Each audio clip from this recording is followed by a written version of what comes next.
The office tagline is "History is our playground," and we take it very, very seriously. We do a lot of research. We have historical advisors on staff. We try as much as possible to put anything that's objective, so a costume or a building or an event, to have it play out as accurately as possible. But obviously it's really just a background for our story. It's the backdrop that we set our game inside, so we build a fictional narrative that runs through it. So we try to say all of the historical people and events are recreated as they are in a history book or in a documentary, but you, the assassin, are this sort of vein of fiction, this made-up story running through the middle. We started in the time before the revolution and went into a couple of years after its conclusion so that we had a wide space to play in. We tried to choose moments that were familiar to people, that would resonate, and then a couple of moments that might be new to them, so that we have this balance of something where players can say, oh, you know, I've learned about this, I've read about this, it's really kind of neat to see it from this perspective, and then other events that may not be as familiar where they can feel like, oh, I'm learning something new, I'm being exposed to some interesting new historical information, new experiences. All of our targets in any Assassin's Creed game actually have been real historical people. They always die at the right time, or the right year at least, in the right place, but how they die obviously is up to the player.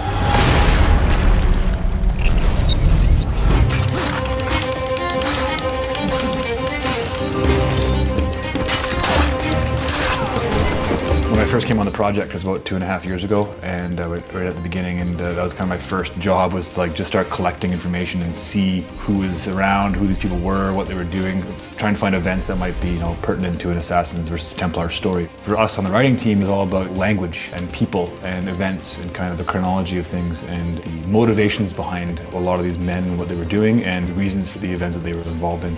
Surprisingly, a lot of them weren't quite as noble as you might think they were. A lot of people, men, particularly in the colonial army, were fighting because it was something to do.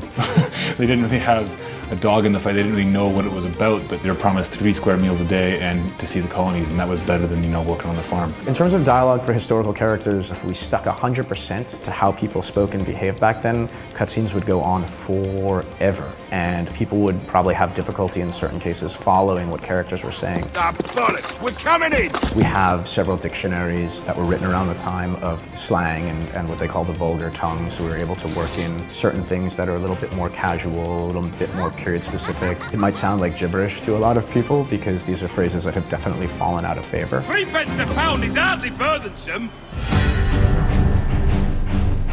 Choosing the cities in the game was a matter of answering multiple prerequisites.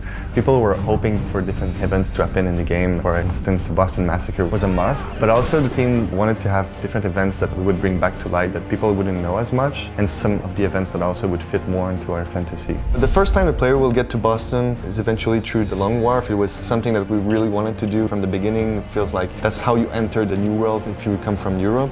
A couple hills that were there back then.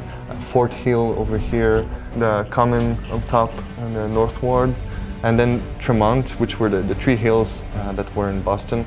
This place is still called Tremont today because of the 3 mountains over there. Most popular was certainly Beacon Hill because people would use the beacon as a warning in case of any attacks. Unfortunately, had to cut some parts. One was Philadelphia. Actually, there are still parts we'll use in the game, but the city as a whole was a bit problematic. Landmarks were cool, but not sufficient to make this city really interesting as a gameplay purpose.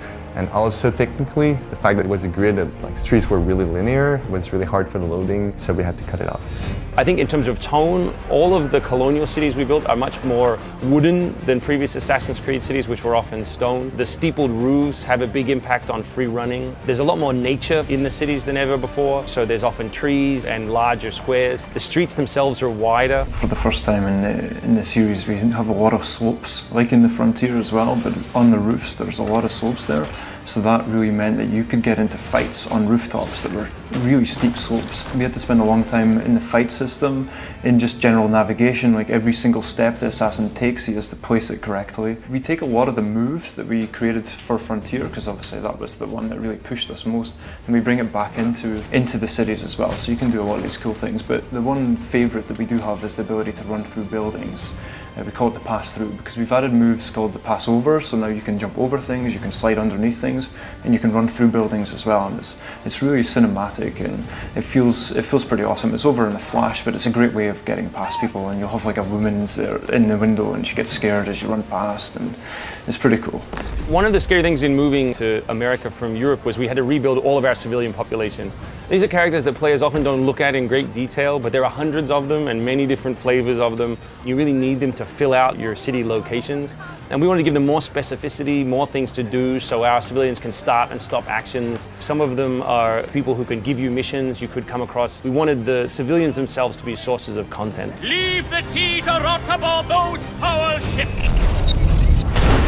When history delivers something in the period we're dealing with, we can't really ignore it. And we knew that guns had become much more present in the American Revolution than they were in previous Assassin's Creed settings. Picture being on a battlefield. When you pull the trigger on one of these bad boys, it would smoke like you wouldn't believe. So the smoke on the field was insane. Even the recreations today where they fire black powder, they only use a quarter to a half what they actually use, so the smoke isn't even really what it really was. So anyway, you're sitting there, the guys are marching at you, you're nervous, you're scared, your gun's searing hot because you've shot it already a few times. You gotta half cock it, you gotta reach in your pocket, put some black powder in here, put this back, and you gotta go down here, you gotta drop your wadding in, then drop your ball, then drop some more black powder, and you gotta pull this thing out. Meanwhile, there's guys probably shooting at you. You gotta flip it over.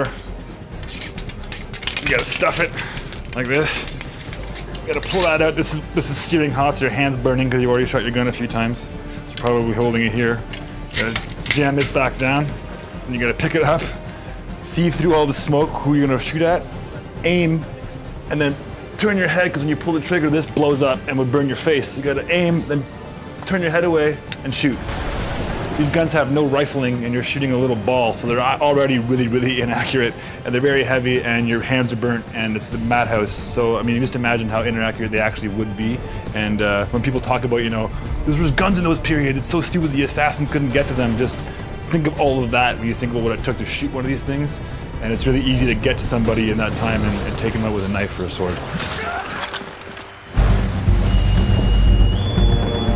When we started thinking about the American Revolution as a setting, we realized the battles that happened, the events inside of the cities, the events in the frontier, those were all obviously critical to the revolution and exactly what we wanted to create inside of our game. But when we opened up the history books a little bit more deeply, you know, it became apparent really quickly the revolution would not have succeeded without navies.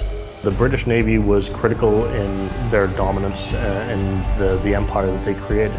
We knew we had to go there. We had to try it, at least as a prototype, to see if we could get something going. Pretty quickly we were convinced that this was going to be something awesome, so we just staffed up a full-on team in Singapore to focus on this. As we went forwards, every iteration that we saw just got better and better. We developed this tech where you can go from a calm, glassy sea to absolutely huge raging storms, massive waves all over the place dynamically, like on the fly. When we saw that we were going to have these kinds of potentials, we knew it was going to be absolutely huge for us.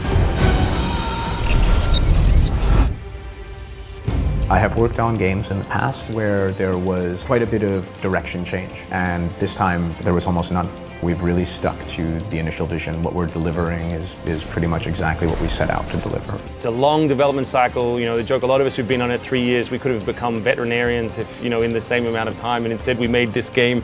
And it's a huge chunk of your working life to put into something. 3 years ago, I couldn't imagine working on a game the size of this. It has depth and detail in so many different ways, from the microcosmic view of the homestead where you see what it's like to be a lumberjack in the American Revolution, to the sweeping, huge naval battles that you'll be inside of, and the cities where you'll see a whole new set of life, to the frontier where you'll be climbing on cliffs and running through the trees and watching wolves eating deer. To have the honor and privilege to work on this kind of thing, for me, is just spectacular.